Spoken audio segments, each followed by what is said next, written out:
도로공사장에 거꾸로 처박힌 버스는 지붕이 보이지 않을 정도로 심하게 찌그러졌습니다. 추락 당시 충격으로 버스 바퀴도 빠져버렸습니다. 2010년 7월 3일 인천대교를 지나던 고속버스가 다리 아래로 추락합니다. 승차인은 24명 중 절반이 목숨을 잃은 끔찍한 사고였는데요. 수많은 원인들이 복합적으로 작용한 명백한 인재였죠. 송도국제도시와 인천국제공항을 연결하는 인천대교는 세계에서도 손꼽히는 길이를 자랑합니다. 무려 21.38km에 달하는 교량이 보여주는 웅장한 자태는 인천대교를 명실상부한 인천광역시의 랜드마크로 자리잡게 만들었는데요. 인천대교의 특이한 점은 아래로 대형 선박도 통행할 수 있도록 설계되었다는 것이죠. 덕분에 가장 높은 구간은 아파트 25층에 맞먹는 74m에 육박합니다. 때문에 인천대교는 운전자 입장에서 차가 휘청인다라고 느낄 수 있을 만큼 강한 해풍이 잦은 빈도로 부는데요. 바람이 심한 날에는 차가 저절로 차선 이동을 하는 사례가 발생할 정도죠. 자칫 잘못해 차량이 다리 아래로 추락하는 것을 막기 위해 인천대교 측에서는 다수의 단속 카메라를 설치해 엄격한 속도 제한을 실시하고 있습니다. 더불어 절반 이상의 구간에서 구간 단속을 시행해 단속 카메라를 지나치자마자 과속 운전을 하는 차량 역시 방지하는 중인데요. 이와 같은 철저한 속도 제한에 불만을 제기할 수 없는 이유는 아주 간단하죠. 바로 이곳 인천대교에서 실제로 차량이 추락한 적이 있기 때문입니다.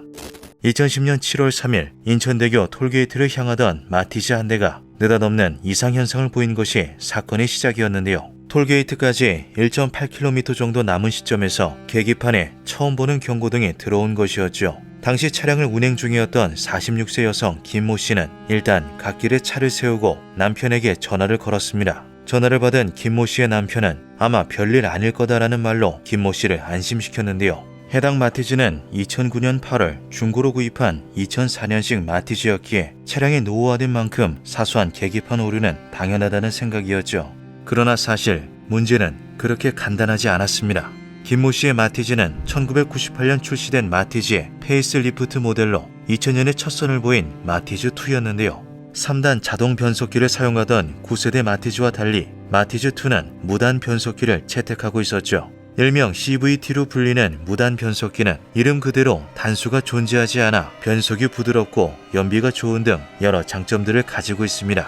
그러나 마티즈2에 들어간 아이치 기계공업 E3 CVT는 본래 배기량 660cc의 일본 경차에 사용하기 위해 개발된 것으로 배기량 800cc의 마티즈에 넣을 만한 물건이 아니었는데요. 이는 가뜩이나 내구성 문제가 제기되어 왔던 내부 벨트가 더욱 쉽게 끊어지도록 하는 원인이 되었죠. 김모 씨의 마티즈 역시 이러한 이유로 CVT가 고장난 상태였습니다. 그러나 이 사실을 전혀 알지 못했던 김모 씨는 일단 차를 운전하기 시작했는데요. 무언가 찜찜한 기분에 톨게이트를 500m 앞둔 지점에서 한 번, 300m 앞둔 지점에서 또 한 번 갓길에 세우기를 반복했죠. 자꾸만 비상등을 켜고 정차하는 마티즈를 발견한 순찰대원들은 순찰차를 타고 김모 씨에게 다가가 이유를 물었는데요. 여기 계기판 좀 봐주세요. 뭔가 이상해서 견인차를 불러야 할 것 같아요. 조금만 더 가면 견인차들이 모여있는 데가 있어요. 주행하고는 별 상관없는 증상 같은데 일단 톨게이트 통과해서 우측으로 오시죠. 일단 톨게이트로 향하던 김모 씨는 아무리 엑셀을 밟아도 속도가 제대로 올라가지 않고 엔진 소음만 커지는 괴현상과 마주하게 됩니다. 이는 마티즈의 제조사가 CVT에 결함이 발생할 경우 가장 낮은 단수로만 주행이 가능하도록 만들어 두었기 때문이었는데요. 오후 12시 52분 52초 톨게이트에 도착한 김모 씨는 요금을 계산하기 위해 차를 세웠죠. 어느새 CVT 경고등은 사라져 있었습니다. 차량의 상태가 심상치 않다는 것을 눈치챈 요금소 직원은 엔진에 문제가 있는 것 같다라고 말하며 운행을 중지할 것을 권유했는데요.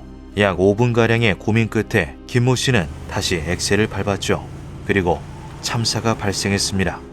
오후 1시경 톨게이트를 빠져나온 지 500m도 되지 않은 시점에서 2차선을 주행 중이던 마티즈가 예고도 없이 멈춰선 것인데요. 크게 당황한 김모 씨는 일단 비상등을 켜고 보험사에 전화를 걸었죠. 차량 안에 수분간 머물러 있던 김모 씨는 통화를 마치고 차에서 내려 갓길로 피신했습니다. 톨게이트를 통과한 다른 차량들은 도로 한가운데에 서 있는 마티즈를 의아하게 생각하며 자연스레 다른 차선으로 이동했는데요. 그렇게 15분이 지난 오후 1시 15분 하이패스를 빠른 속도로 통과한 1톤 화물차가 마티즈와 충돌했죠. 화물차 기사 32세 남성 정모 씨에 따르면 마티즈가 자신과 같은 속도로 달리고 있는 줄 착각한 것이 사고의 원인이라고 합니다. 마티즈의 좌측 뒷부분을 시속 80km로 들이받은 화물차는 그대로 1차로에 멈춰섰는데요. 문제는 시속 100km의 속도로 화물차를 바짝 뒤따라가는 중이었던 고속버스였죠. 시속 100km로 주행하는 버스는 아무리 적어도 100m 이상의 안전거리가 필요합니다. 앞 차량 상황에 반응하기까지의 시간은 물론 브레이크를 밟은 후에도 제동까지 제법 많은 거리가 필요하기 때문인데요. 하지만 당시 고속버스와 화물차의 간격은 불과 6m에 불과했죠. 시속 100km로 달리는 차량이 6m를 이동하는 데에 걸리는 시간은 단 0.216초. 버스 기사는 강하게 핸들을 꺾었습니다. 영종 요금소 부근에서 고속버스가 승용차를 들이받고 10m 다리 아래로 추락했습니다. 고장으로 3차로 도로 한가운데 서 있던 마티즈 승용차를 들이받고 오른쪽으로 튕겨나가 난간을 뚫고 떨어진 겁니다. 결과는 너무나도 참혹했는데요. 가드레일을 뚫고 나간 버스가 충격으로 인해 180도 뒤집힌 채로 지면에 추락한 것이었죠. 요금소를 막 지난 시점이었기에 높이는 10m 정도였지만 천장부터 떨어진 고속버스에 끔찍한 피해를 입히기에는 충분했습니다. 사고 직후 집계된 사망자는 12명. 12명의 부상자들 역시 골절이나 폐 손상 등의 심각한 중상을 입은 이들이 많았는데요. 결국 부상자 중 2명이 끝내 회복하지 못하고 숨을 거두며 사망자가 총 14명으로 늘어났을 정도였죠. 이후 진행된 사고 조사 결과는 그야말로 총체적 난국이었습니다. 고강도 노동.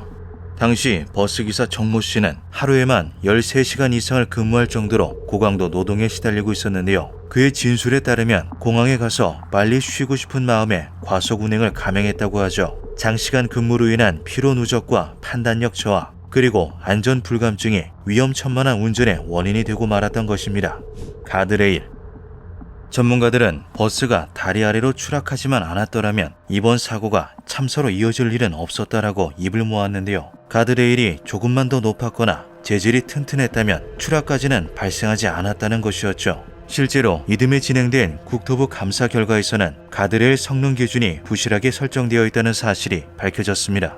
게다가 가드레일이 비탈이 시작되는 지점에 설치되어 있었는데요. 조사에 따르면 성능 기준을 통과한 가드레일이라도 해당 지점에서는 성능을 약 60%밖에 발휘할 수 없다고 하죠. 한마디로 사실상 무용지물에 가까운 가드레일이 설치되어 있었던 것입니다.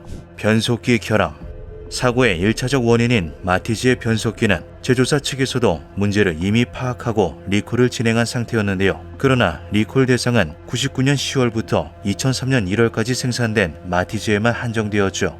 이유는 나머지 차량에는 문제가 없다라는 것이었습니다.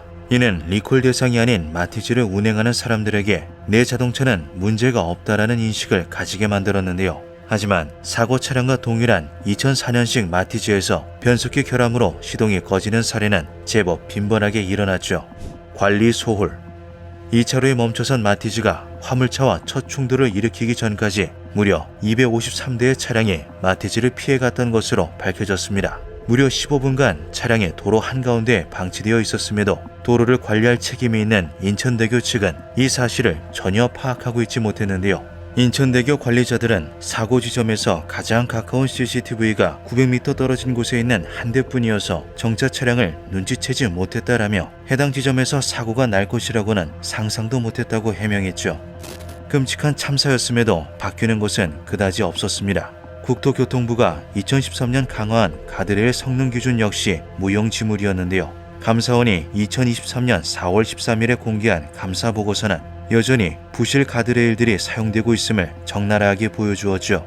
개정 지침에 이미 시행 중인 건설공사는 종전 물품을 그대로 사용할 수 있다라는 문구가 있다는 것을 근거로 단가가 저렴한 구형 가드레일을 공급받는 관행이 이어진 게 원인이었습니다. 심지어 비탈의 평지용 가드레일을 사용한 사례도 적발되었는데요. 바뀐 기준을 모르고 있었다라는 게 이유였죠. 운송회사의 고강도 노동 역시 지속되는 중이며 운전자들의 안전 불감증 또한 그대로입니다. 안전거리를 유지하려 해도 그 사이로 끼어드는 차량이 많아 결국에는 짧은 안전거리를 유지하게 되는 악순환이 반복되고 있는데요. 그날 모두를 경악하게 만들었던 인천대교 참사는 잠깐의 안타까움으로만 지나가 버렸죠. 기묘한 밤이었습니다.